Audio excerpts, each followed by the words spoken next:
all right. I want to thank everybody for tuning into a special edition of SC Sports World. I'm your host, Luther Dupree, joined as always, Claudia Rosano, Smoking Jim Frazier, Ralph Williams, Big Rome. What's going on, fellas? How you feel? What's happening? What's happening, everybody? All right. Smoking Jim, you with us? Can you hear us? Yeah, I hear you good. Can you hear me? Yeah, we can hear you. All right. Listen, man. It's the first week. We got the first preseason game coming on tomorrow. I'm excited about it, man. I can't wait. It's been too long without football. Tomorrow we get our first action. We'll talk about that, make some predictions for that game. But starting it off like we always do, man. Go to the website, scsportsworld.com. Check us out. But Claudia, what you got for us in your huddle up? All right. Testing, 1, 2, 3. Testing, 1. All right. In my huddle up, everybody's talking. I think Cabrian Hayes got traded today. Yeah. Probably for not. It probably wasn't a good trade.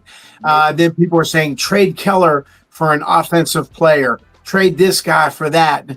What makes you think that the trade they make is going to be good? You know, years ago, guys like Frank Cashin, who built the Baltimore Orioles and New York Mets, Pat Gillick, Hall of Famer, and Cashin should be in too.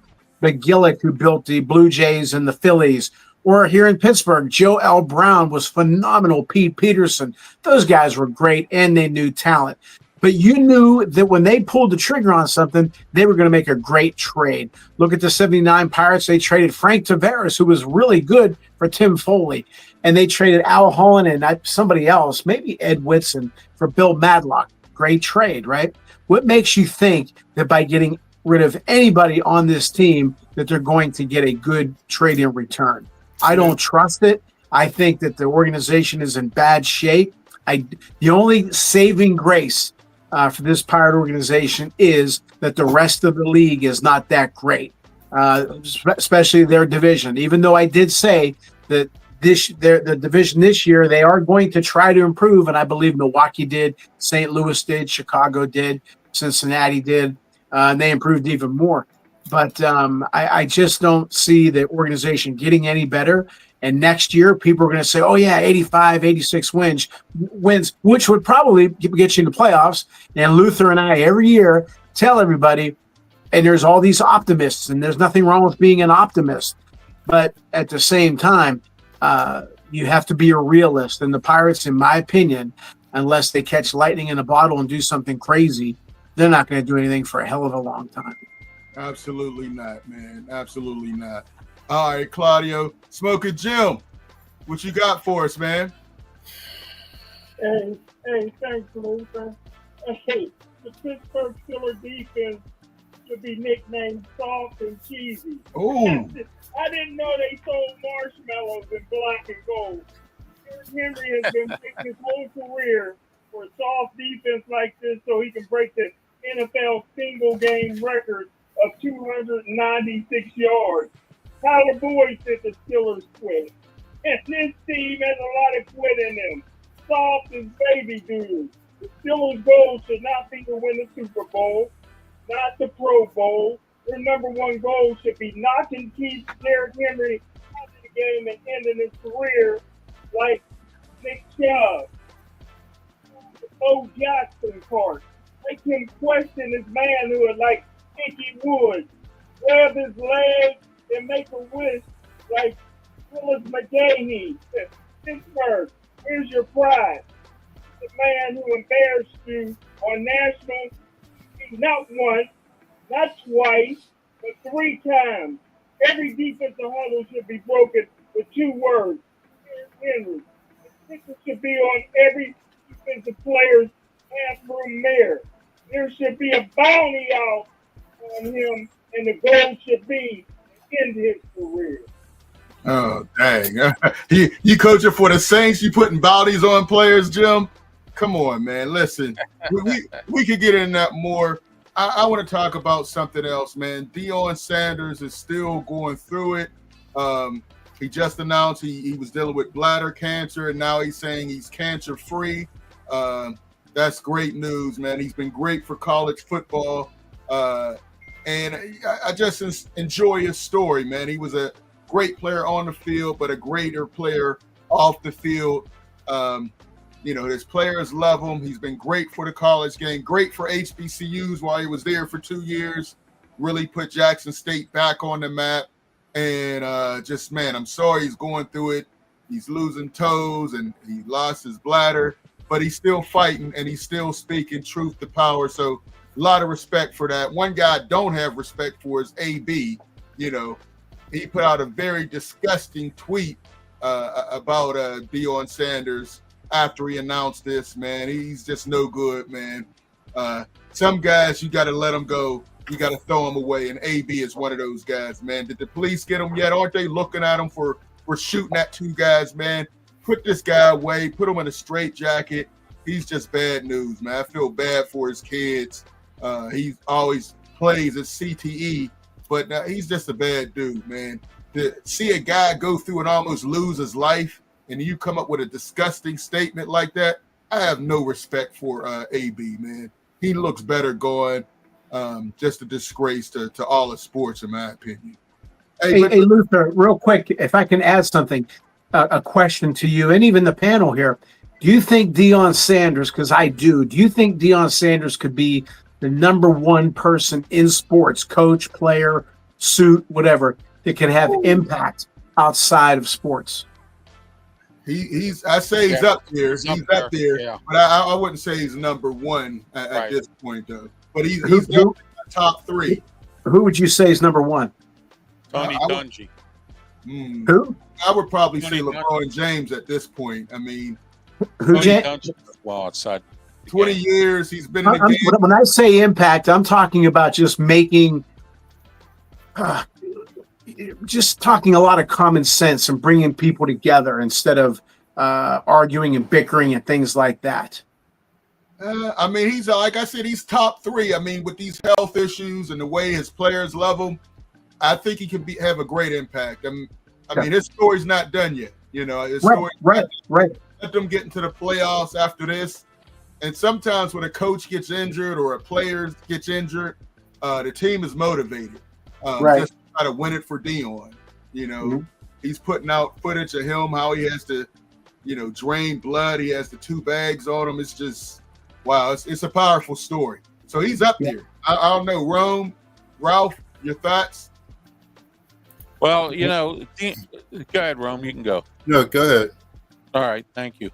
I think Deion Sanders is when things like this happen, Deion Sanders is the kind of guy who doesn't sit back and just let it happen. He gets over it. He gets around it, and he's out there and he's coaching his team, and he's got his sons involved in sports. And I mean, one's bankrupt and the other one's got a bad girlfriend or whatever. I don't know, but anyway. But still, look what he's done at Colorado, Jackson State, and and so on and so forth. They didn't call him prime for nothing. He was a good athlete, Hall of Famer. This guy is just everything all around. Yeah. Rum, what you want to add on that? I think that thinking about his story from where he came from and the trials and tribulations that he'd been through, going through his playing career, self-inflicted, but he had to overcome them nonetheless to the point to where he is now, where he went from going to a small town school to making his way to Colorado, and every step of the way, whether he wins, loses, or draws, he seems to be an inspiration every step of the way. So that character arc, to all the stuff that he's going through, and to him to be just so public, and every move that he makes, definitely top 3. I really couldn't argue with you if you were to say that he was number 1 in those regards, as far as Claudio was trying to put out there like that. So yeah, he brings a lot to the table in that aspect. Absolutely. And it's an admirable quality. All right, Smoker Jim, you want to add something to this? I don't want to get out with you crying again. Yeah, I just have one question. What did Antonio Brown say? Well, the woman who's with him or who was beside his bedside is Karrueche Tran. She's a young actor. She dated Chris Brown, about 20 years younger than him. And he said, Karrueche, baby, he doesn't have a bladder. He doesn't have He only has 8 toes. What you can do better? I mean, just typical AB garbage. I figured you'd get a kick out of it, but it was disgusting to me. That ain't right. We just gotta pray for AB. But that is. Listen, man. Hey, I think Luke, I'm gonna give you my weekly Italian saying, and they say, "Today it's me, tomorrow it's you." In other words, Dion's going through it now. Not that AB hasn't gone through some stuff, but not that you wish anything. But again, that's an old saying that comes to mind when you bust somebody's chops like that. Okay, yeah, I'm going through it now, but then he might be next. I'm not saying I want that, or I'm just saying that saying. Okay. Hey, listen, let's jump in. Hey, the number to call is scrolling on the screen, 412-530-5063. Let's get started, man. Like we said, football's hot and heavy right now, and I had the pleasure. I was out at training camp. Hey, Derek Harmon looks good, man. Smoker Jim. I know what you said. You think he's the next Ziggy Hood. I don't see it. I see a player when I see him, man. But Broderick Jones was more at the water cooling station than blocking. He looks like a plus, for real. But JP was there. He's going into the Steelers Hall of Honor along with Big Ben and Marquise Pouncey. But Jalen Ramsey's the star right now, man. You see him getting a pick there against Aaron Rodgers. Aaron Rodgers thrown a couple picks every practice that I've been through. But he also threw some touchdowns here. Your boy, Claudio, Big Mount Washington, got a nice touchdown catch.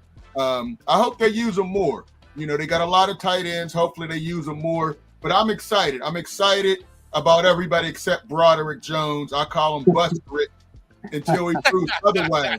He was getting almost bullied. as bad as Open Door Moore, huh? Okay, hey, he's just as bad. We moved from one left tackle who's terrible to another one, but he was getting blown away. He caught an injury, a soft tissue, came back, but he's not playing well. He looks like he's going to be it's going to be a real struggle with that guy at this point, man. So those are some things that I saw. But Aaron Rodgers, accuracy wasn't there, mobility wasn't there. They weren't even hitting screens today. Offense is going to be a struggle all year. The offensive line doesn't look great. Siamalu's been hurt. Zach Frazier has been struggling with his snaps, and I saw him get bullied a couple times by Derek Harmon and some other guys. So there's some major concerns still with this offensive line. And we got a couple guys out there. Who to go? What's up? Who to go? Salute, fellas. Salute. AB. Hey, like Mr. Okay, all right. Mr. Miyagi said, We ain't going to do that. But AD needs some help. Focus. Hey, we got a caller early. Let's get the caller in, and then we'll jump back to the phone calls. Is this Mark Brentley? Yes, sir. Hey, Mark. Hey, Mark. How are you, Mark? Hello, Mark. Hey, how's everybody? Listen, Luther, I usually sit back and just listen and learn from you guys, But I had to jump on early because I just wanted to agree with what your comments about Dion. Yeah. And I seen a clip on social media. I don't know, maybe 2 minutes long. It was so touching. Mm. He was laying there in the hospital bed, and they were telling him, we had to go into your penis to do this. And he's just saying this, I'm okay, and I'm just this. But what really got to me, Mm-hmm. is that you can hear somebody in the background, and he was talking to, I'm guessing it his son, but they kept saying, yes, sir. Yes, sir. I pick up little things like that. You know what I mean? So the respect of my dad laying here on his back in pain, but I am still honoring him by referring to him. No, yeah, but yes, sir. No, sir. Yes, sir. And I thought that little clip was moving. They helped him out of the bed, and he was taking a few steps. And Claudio, I think you make a good point, and I think Dion could be that person who kind of can go through each level. He can do the athlete side. He can do the coaching side. He's definitely doing the fathering side. And he could, if he decides to jump out and run for office or become something on a national board to really make an impression on people, I think he's the one. Well, I think he can be considered one. Because, Ralph, you made a good suggestion, too. Tony Dungy is cream of the crop. You know. Oh yeah, thank you, Mark. From the athlete right here in hometown. Yes. He was an athlete. He was in coaching. He was management. He's the sportscaster and sports analysis, I guess. And he's just an all-around good man. He was also struck with a family tragedy, but he's still there. But on that same list, and then I'm gonna let you guys go. On the same list, don't forget, if we're putting a couple names out there, local hometown, Mel Blunt. Mel Blunt is Yeah, exactly. Yes. lives around and changing lives of young folks. And when you see him, Mel still looks like he can take a helmet and some shoulder pads and get out there. Yeah, he does. You know, so it's just a good conversation. But you know how I am, Luther, on when we see positive real role models, I want to duplicate them and put them in front of our youth, Right. so that we can help young boys become men. So thank you guys for focusing on that for a couple of minutes. Hey, man, I'll hang up and continue to listen, man. I love y'all. Peace. All right, love you. Appreciate Thank you, Mark. Thank you, Mark. All right. Mark always one of the ones who calls in, man. We got a lot of love for Mark, man. Always fighting for the youth and much respect. Hey, we got he put Coach Prime as a true legend in there. Okay, who else we had? Robert Thomas. What's up, Robert? Tell us what you think about this. Hey guys, what's up? Let's jump back into this, man. First thoughts. Jim, you've been kind of quiet. We'll let you go first. Your first thoughts on the Steelers so far, what you're seeing in the preseason. Jim. Yeah, what I'm saying, Lou, again, there's a formula to win a championship. You don't have to be the most talented. You don't have to be the most, the biggest, the baddest. But you got to be feared, man. For Derrick Henry to do what he did 3 times against the Steelers, and ain't nobody mentioning that, the defense is looked upon as being overpaid and soft and cheesy. There's got to be a problem with that. There's a problem with the defensive coordinator. There's a problem with the captains. There's a problem with the leadership. Dude, your huddle should be broken. 1, 2, 3, Derrick Henry. The man cannot get out of the first game, maybe the first half. It's 11 guys to Derrick Henry. He will not, what the Steelers did to Nick Chubb a few years ago. And I'm not wishing that on anybody, but listen, you got embarrassed by Derrick Henry, and he's looking to break the NFL rushing record on you. And I don't hear no cry from that defense. The steel curtain. They weren't going to let Earl Campbell do it twice. Jim, the season didn't even start yet. Jim, Jim. The game in the first Jim, listen. A championship. You don't hear all this about playoffs. And I'm big on playoffs because you got to make the playoffs to make the Super Bowl. But there's no way I'm thinking about anything on defense but Derrick Henry. Offensive running back would be in trouble if I was on defense because I'm blowing everything up. If we got pads on, I'm blowing. You're Derrick Henry. I see Derrick Henry everywhere I go. I'm being thrown out of every single practice because I'm blowing everybody up as a running back. That's how I feel about the whole offseason. I've been embarrassed by Derrick Henry until I see that. Embarrassed by what? Starting with the first round draft pick. You know what I mean? I'm hoping Black can do something with his 30% of the plays at nose guard. You know, but other than that, man, I'm looking for some killers on defense. Can we get Bill Romanowski to come out of retirement? What you want Bill to come back and spit on somebody? Jim, he's not a Hall of Famer, but then nobody want to line up against him.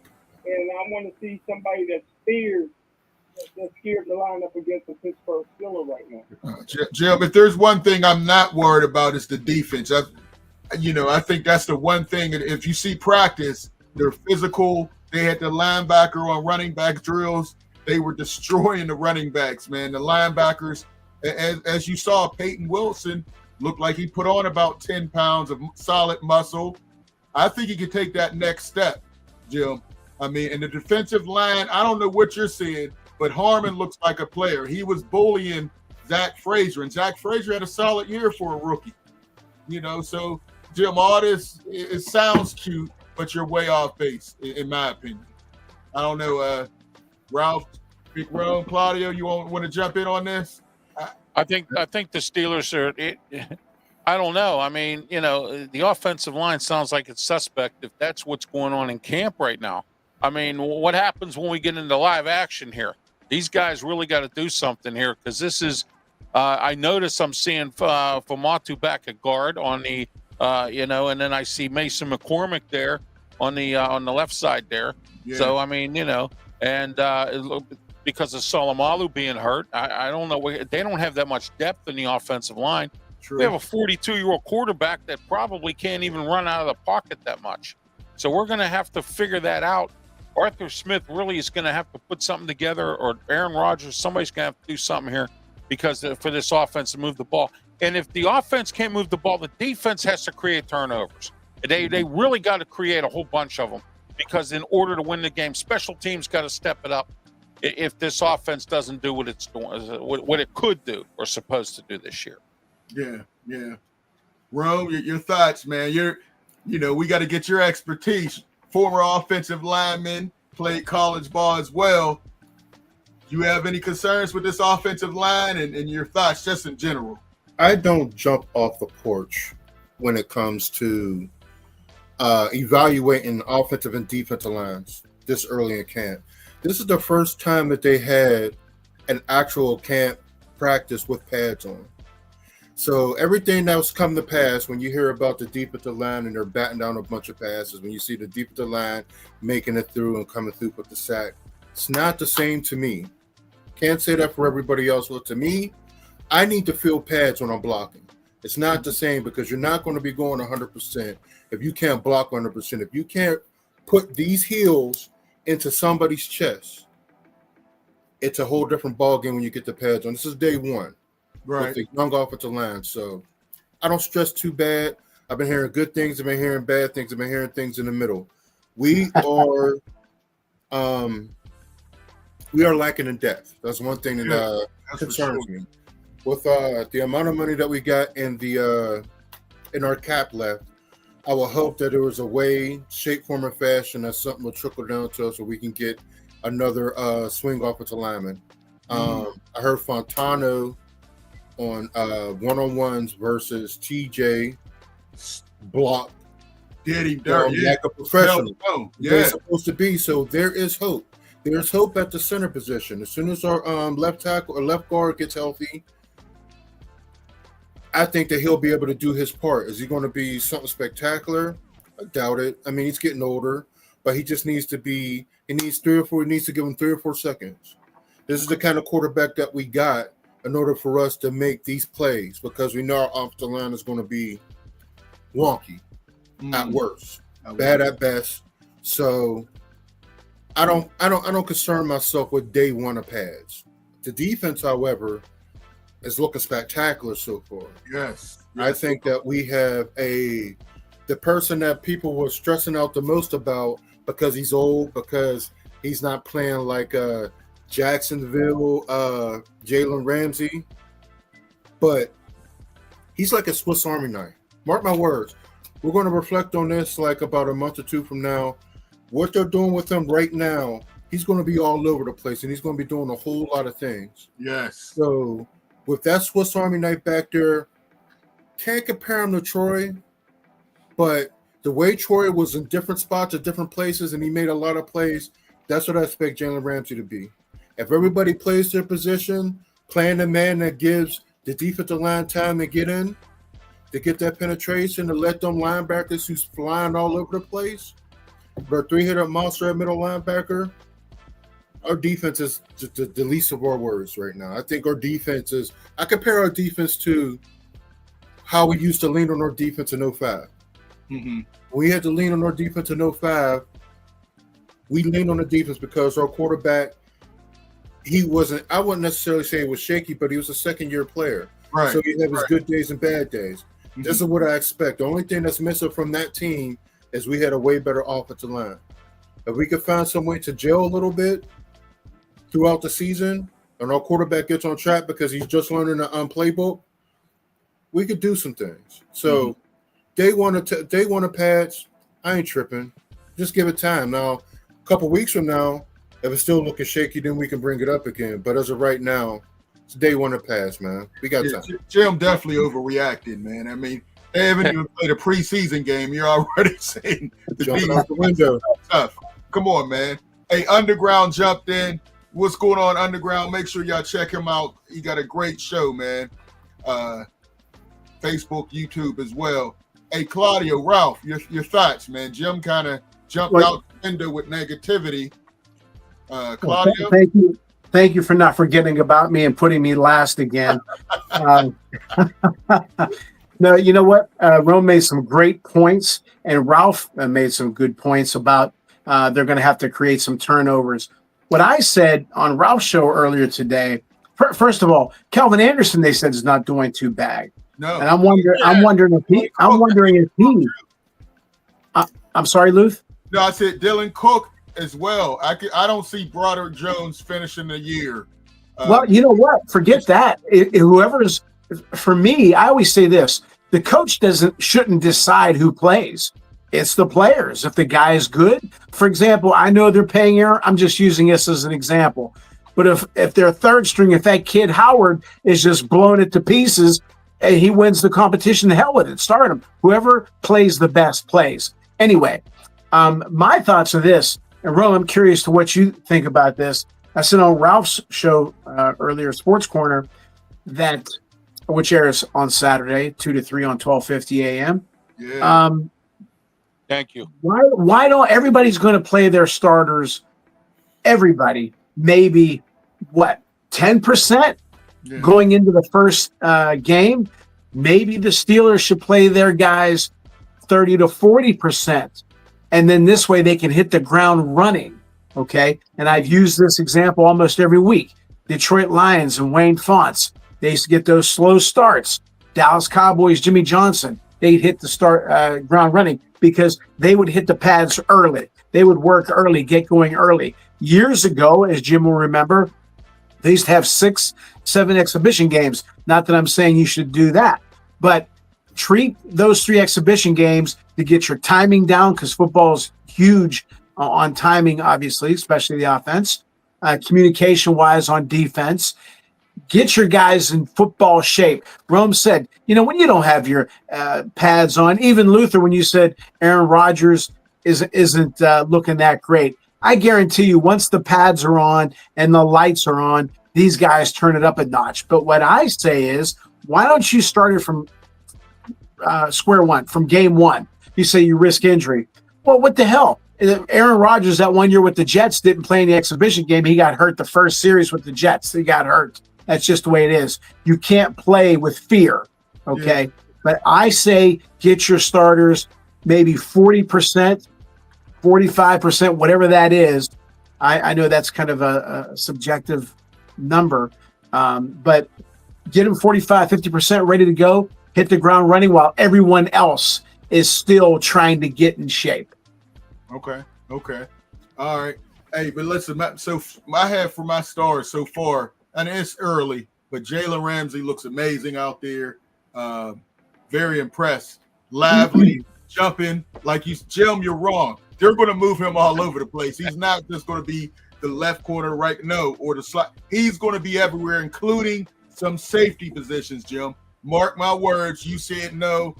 I see it differently. He's all over the field.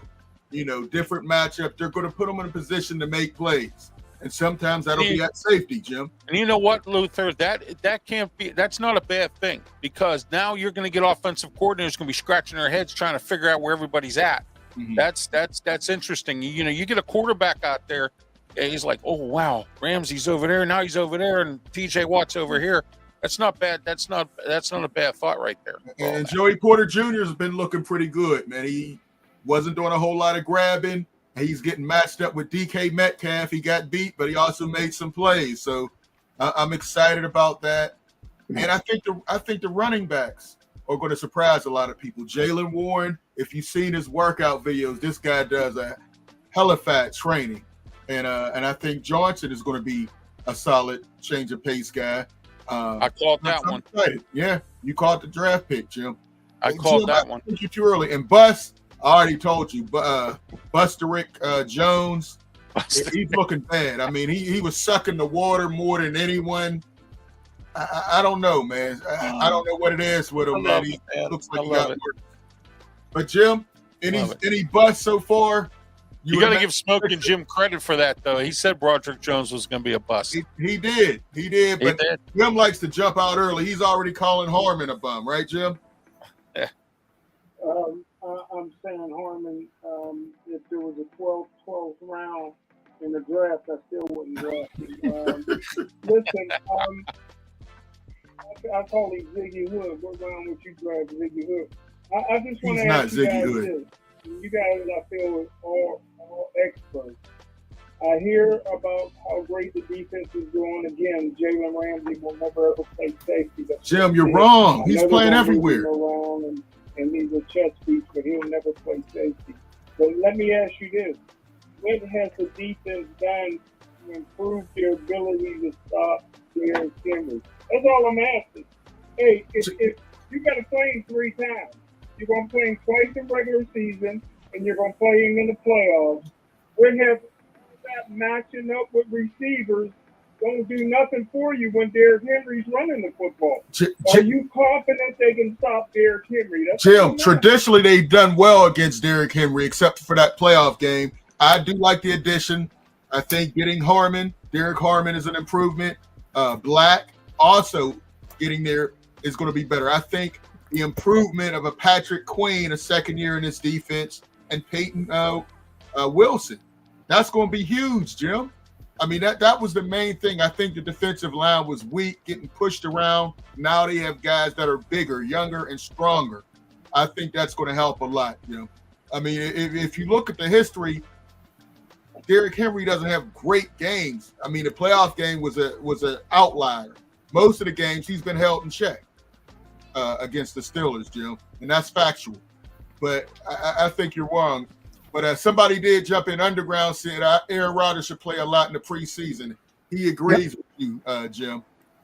Yeah, you don't want to get that old man hurt. I mean, play enough to get him some reps, but he's just a year removed from tearing his Achilles. So, you got to be careful with that older guy.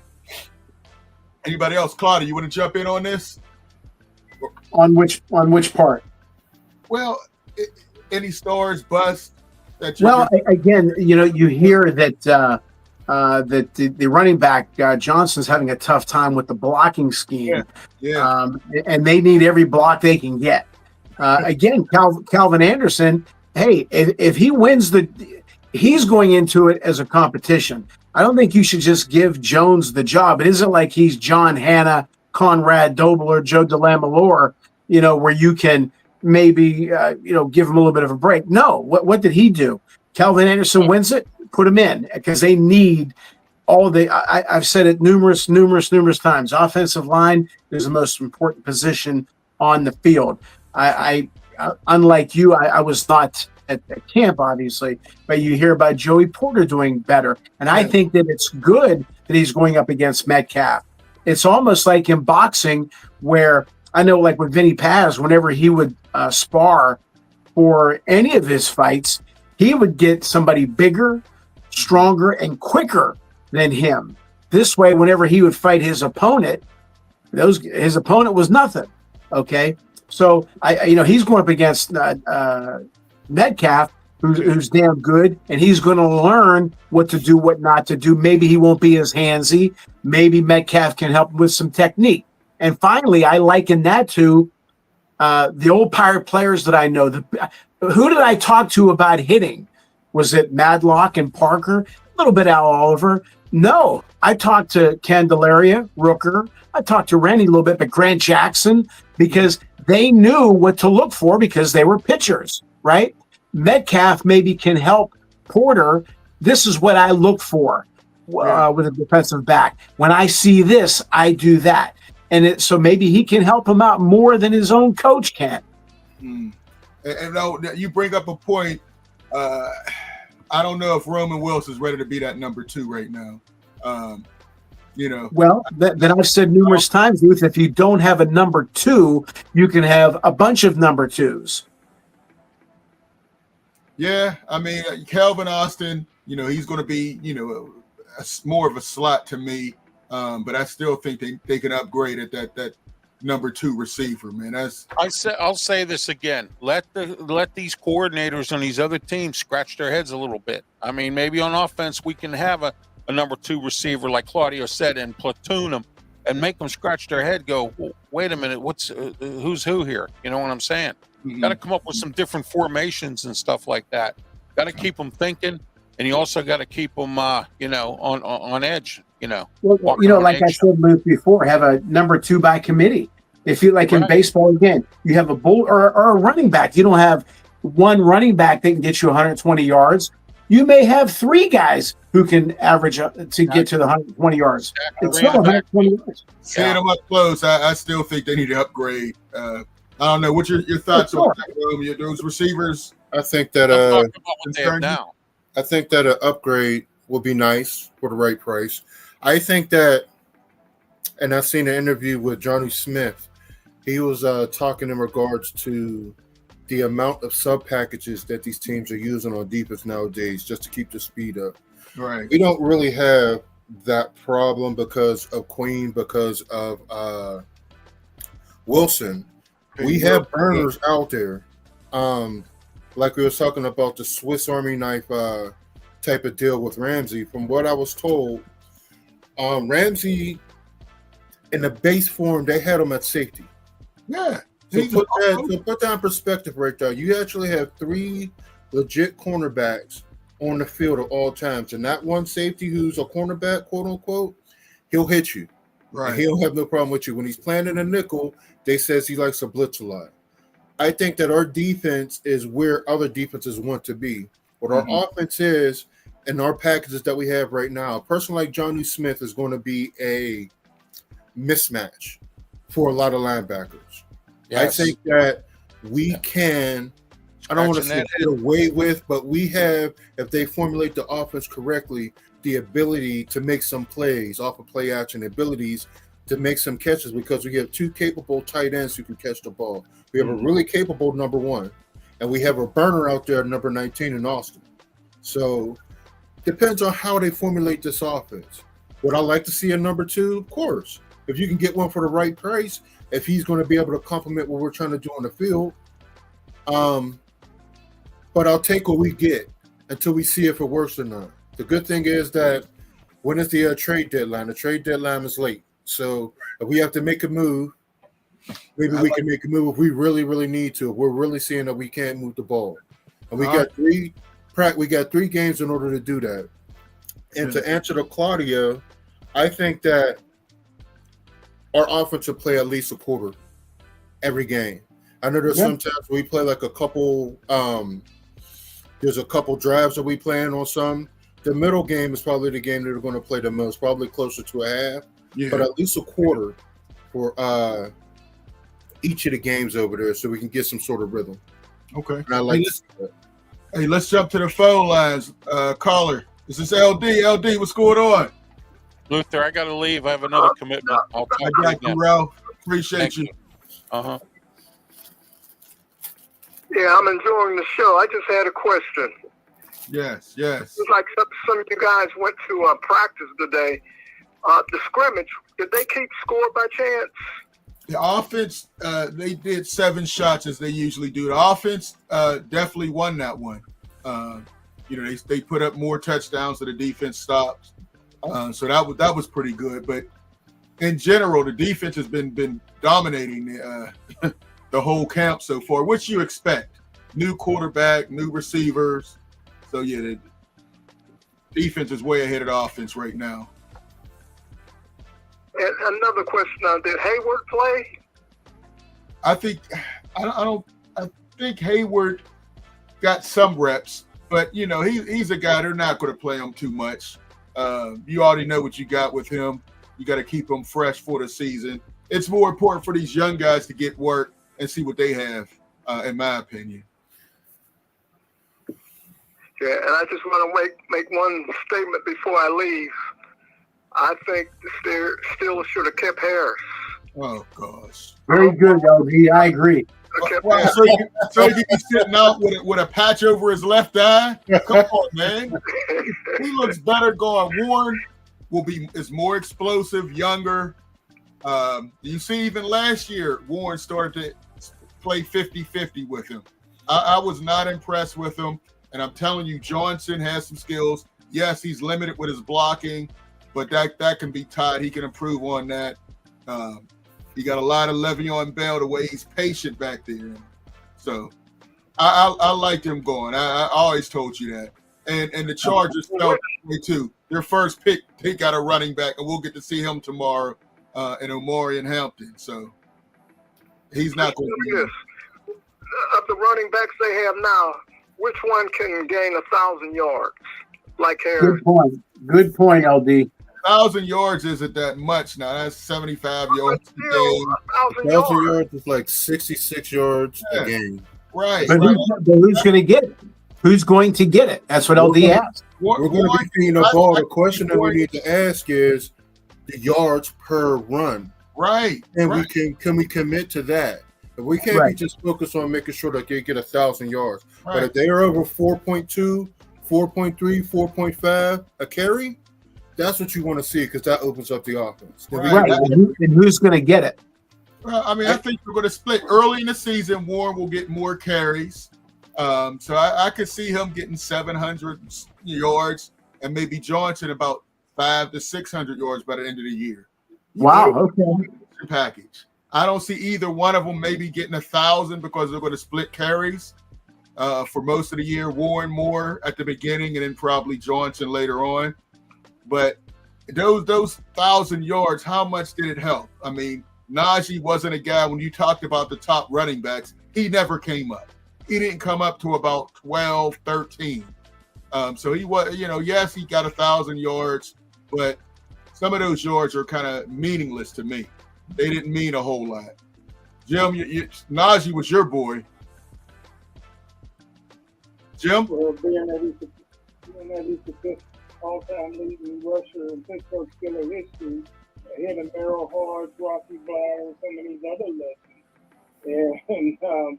And one more year, he'd have went past Le'Veon Bell. And you wouldn't take him in front of any of those guys. Parker. So again, what's underrated about him is his size, his ability to block, and he probably could be a wide receiver with his catching ability. Gosh. This guy was unbelievable in the passing game. And he had no blocking. He had the worst offensive line in the history of football. And he had the worst quarterbacks in the history. And he had the worst vision. He had the worst vision maybe in Steelers history, Jim. Again, it doesn't take a lot to get 1,000 yards. No. Nobody else in the league is doing it. He did it 4 years in a row. Nobody did that. Jim, here's something. I guarantee you won't get 1,000 this year with the Chargers. You can mark that. That 1,000-yard streak is over this year. He might get 1,200. He might get 1,200. Please. He's on the IR already, Dad. Come on now, stop. Hey, but just one question before I go. How'd the tight ends look? Well, Jonnu Smith had a couple drops this one. Hey, Mount Washington looked good, and Freiermuth, when he wasn't getting mad that he wasn't getting the ball, he looked good. He looked good. He threw up his hands a couple times when he didn't get the ball from Aaron Rodgers, LD. So I don't know, man. I think the tight end is another strong position for them.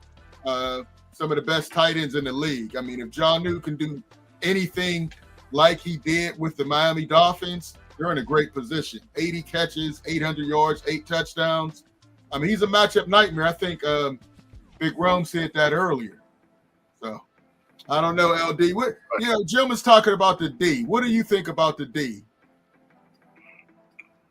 A couple weeks ago, when I called your show, I had read that the Steelers' defense was like top 3 in the league.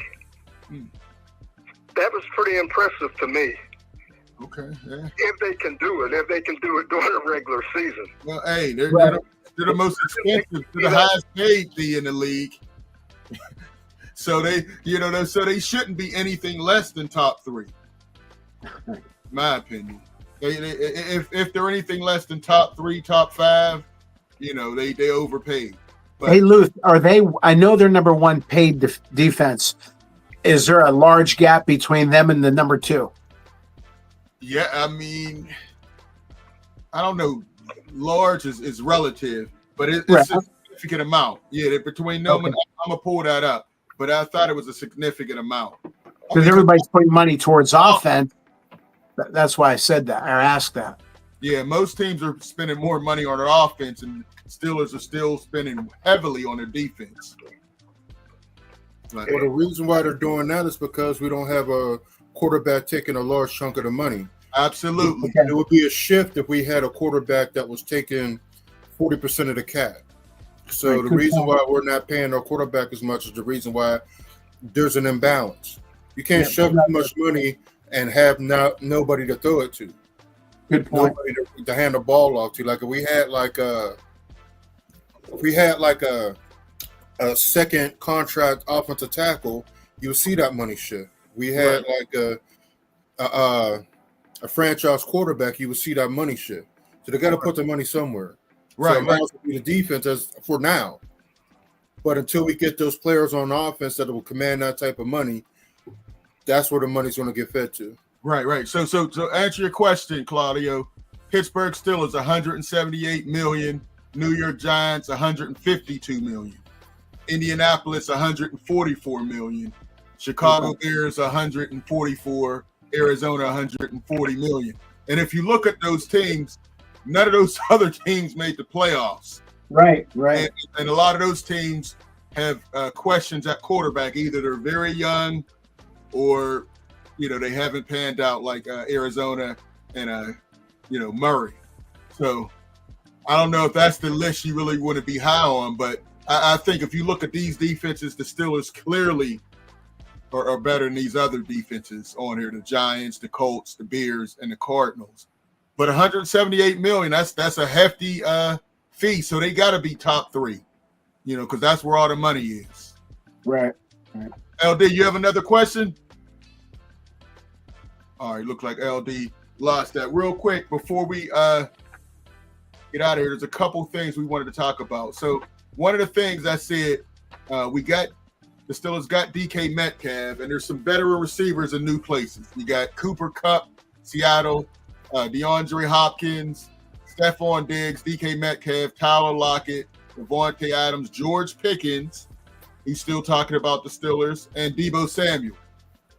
In your opinion, fellas, Smoking Jim, you've been kind of quiet.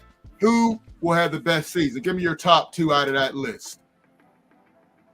Jim? The guy that would have probably led the Steelers to the Super Bowl, George Pickens, Oh, gosh. is going to kill him down there. I mean, they're laughing all the way to the bank. I mean, him and C.D. Lamb, both of them will be Pro Bowlers. And George Pickens, you're talking about a guy that's going to be unstoppable one-on-one. So I would say out of that list, you can't say Deebo because he ain't any good. So Deebo Samuel's not any good, Jim. That's what you're saying. Yeah, that's what I would say. Wow. Okay. So George Pickens, is there another one?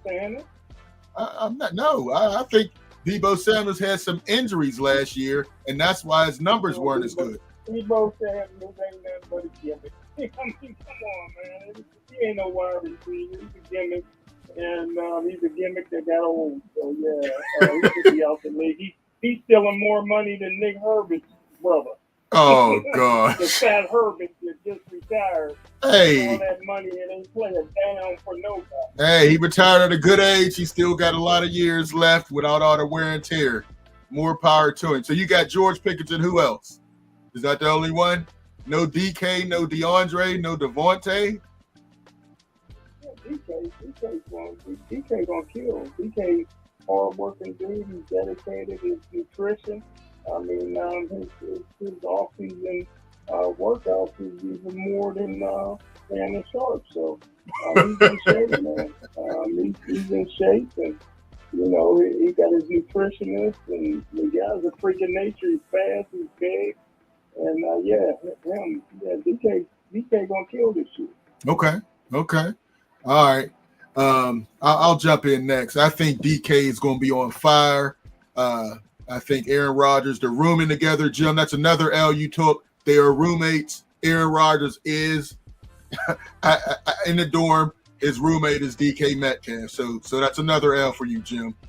Just keeping track. But I think DK is going to have a hell of a year. I think he's going to be get a number of targets, 5-6 targets. If they have no high safety, I saw it in camp. Whatever they call, they're going to throw it deep.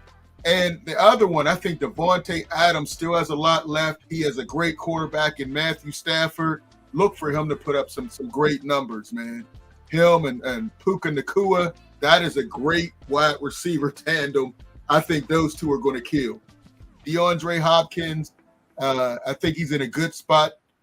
He has a little slippage. He doesn't have to come in and be a number one. But I got DK and Devontae Adams, the best receivers from this list. Big Ro? You took the words out of my mouth, but I would like to think that DK is going to have a big year this year, for obvious reasons, him being number one, and the focus on what we can do at the running position, I feel, is going to free some stuff up. If you bring your safety down, that Johnny Smith is going to take advantage. Okay. I think that Devontae Adams, I can't recall the last time that Devontae Adams had a type of number. I guess you could say he's a number one. Puka Nacua is the number one. Right. He's never played against a type of caliber of wide receiver opposite of him that I can recall. Yeah. So I expect some fireworks from that type of offense with that type of coordinator / coach. And I'm going to see the best of him. He might make it back to the Pro Bowl this year. George Pickens, man, it's a boom or bust. Like, past the antics, he was very talented. I don't know what they're going to do as far as to broaden his ability to run more than 2 or 3 routes. Yeah, but who he's playing opposite of is spectacular. And this is the first time he's ever played opposite of somebody that's spectacular. So if Daiquiri, that's what I call him. Other people call him Dak. I call him Daiquiri. Daiquiri is capable of staying on the field and not throwing like 20 interceptions. You might see something from George this year. We might see him crash out. I think it's more likely he's going to crash out when CeeDee Lamb is getting 10 catches and he has a game where he gets 2. You know, anything's possible. He's holding it together now, but let those numbers start looking kind of shady. And CeeDee Lamb is putting up 100+ catches, and he's down at 40. We'll see, because it's a contract year for him. Contract year is tough, man. It's easy. You know, he was crashing out when he didn't. It wasn't a contract year. Now, if he doesn't get those numbers, we'll see. I don't trust him. Claudio, your thoughts. And before you do that, JMD, appreciate you coming in. He says Cup, Adams, and Diggs. Ooh, I don't know about Diggs, JMD. You know, he is a second-year quarterback. Drake May, I don't see Diggs putting up those numbers, man. You know, and he's too busy doing stuff off. Did he finally get rid of Cardi B? I think he did, but I don't see him putting up numbers, man. He's too busy on yachts and messing with Cardi B, taking her to castles. I don't see it. But Claudia, your thoughts. Number one, this is a really great topic, Luther. So congratulations on the great topic. I want Deebo Samuel because he's my favorite out of all of these guys. I like him a lot. You know, I've always liked him. Did he lose? He looked real. I know. He you know, Rome has mentioned the word Swiss Army knife several times, and Deebo used to be that, but now he's going to be like one of those knives where you really got to spray some WD-40 on it. But I'm thinking Metcalf, because he's going to get the most focus Right. from a quarterback. I'll tell you another guy that nobody's talking about is Lockett. I've always liked him, and I think he can be big time. Diggs, he's one of my favorites, but I'm with you, Luther. Where's his head going to be? Yeah. But the number one guy I think is going to be Metcalf. DeAndre for the Ravens is going to have his moments because of his quarterback, but I'm going to say Metcalf. I'm with you guys. I think Metcalf, and again, I'm not trying to mention everybody, but Cooper Kupp's going to have a nice season. Maybe nothing spectacular, but he's going to be pretty consistent. But if you ask me, who's going to have the best season? Who could have Pickens, but he won't? I'm going to go with Metcalf, and I'm going to go with Metcalf and Lockett. Wow. Okay. All right. I didn't think Lockett would. Only thing, Tyler Lockett, he looks getting a little old in the tooth. He has a rookie quarterback. I don't know. I would stay away from him, man. But that's just it. That's just it. The rookie may want to lean. It's a great point. The rookie may want to lean on that veteran. Yeah. And also, Cam Ward has open door more blocking for him. So he might be running for his life a whole lot.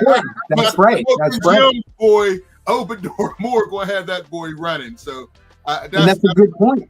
I don't like the offensive line at Tennessee, but we'll see. Hey, JMD said you don't think Diggs will have 1,000. I don't know, man. I think it's going to be a struggle in New England. He's going to get a lot of double teams. We don't really know if Drake May is that guy yet. So I'm not sure. I don't think I think he'll have about 800-900, but he's just coming off a torn ACL too, JMD. That's another thing. Is he going, he wasn't the fastest receiver before, and now is he going to be a, loser level? So we'll see. But that's a good question. Appreciate that. And the last thing before we get out of here, now we do have this first game coming up tomorrow night. We got Chargers and the Lions. And your boy is getting is this your boy, Smoking Jim, Trey Lance? Is he getting the start? Hey, what are you looking to see? I heard you mention that before, and I'm happy for him. Hopefully, like Malik Willis, he can find his niche with San Diego as a backup quarterback and be in position to get somewhere to start. Okay. Yeah. I'm interested to see the running back, Amarion Miller, if he gets a couple reps. I'd like to see that. But I think the Lions, man, are loaded. Of course, they lost their defensive coordinator, and you'll never win anything with Jared Goff. He's good enough to get you in the playoffs, but he's always going to choke in the playoffs or Super Bowl. He's just not the pressure, the moment is too big for him. I think he's going to fold. And Justin Herbert, a lot of talent, but he's another guy I think is kind of overrated. But I'm excited just to see some football. But I'd like to see the rookie. And, of course, man, a guy that a lot of people sleep is Gibbs. Jahmyr Gibbs is one of the most exciting players, man, in the NFL. And I look for him to explode even more this year. Look for him to have a breakout season. Fantasy football, if you get a chance to draft him, get him early, man. I think he's going to explode this year. But anybody else kind of things you're looking for in this game? Claudio, Rome? Well, you know what? Rome hit it again with the pads, and I think they're going to just kind of, I don't want to say go through the motions. The veterans kind of will. The free agents like a Najee Harris, I think he's going to come in there and try to prove something if he's going to play. So it's almost like this. The ones who have a sense of desperation, those are the ones who are going to really try to do something, make some noise in the exhibition season. I enjoy exhibition season a lot. I always have. I don't know why, but I just always enjoyed it. But it'll be fun, and I'm glad that it's back. But again, I really don't expect, great games from anybody. And if they do have a great game, then you say, well, look who they're going against and all that kind of stuff. So you're almost looking more for skills than you are for big numbers. Mm-hmm. Yeah, as a fan. Right. Hey, I like to check them out and see, players from our area. the Pittsburgh area to see what they're doing, and maybe some former Steelers. So I watch it all, man. I like to see if my predictions pan out of who's going to make it and who doesn't. So I'm gonna be watching this one. I never thought Trey Lance was going to be a great NFL quarterback. I didn't like his tape in college, and I don't think he played against great competition. So I was surprised San Francisco gave up all that to get him, but it worked out. They got Brock Purdy with the last pick, Mr. Irrelevant, and it turned into a great pick. Rome, your thoughts on this game? Anything you're looking for we should check out? This is probably Trey Lance's last stop to make an impression. Absolutely, yes. I was looking to see who was going to play, and they got a bunch of young cats. Yeah. Trey Harris is a wide receiver.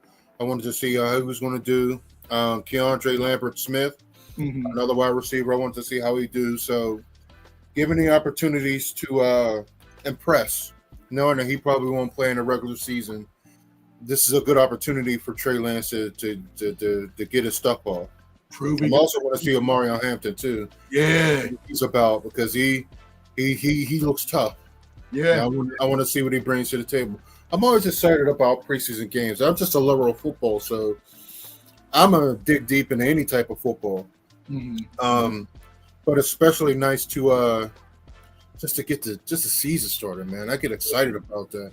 It's been a long time. It's been forever. The way the NFL kind of parlay into stretching their season out from a 6-month season to it feels like a 9-week season. It still feels like it's not enough. I could do this all year. Absolutely. But as far as Detroit, I want to see what their coordinators do.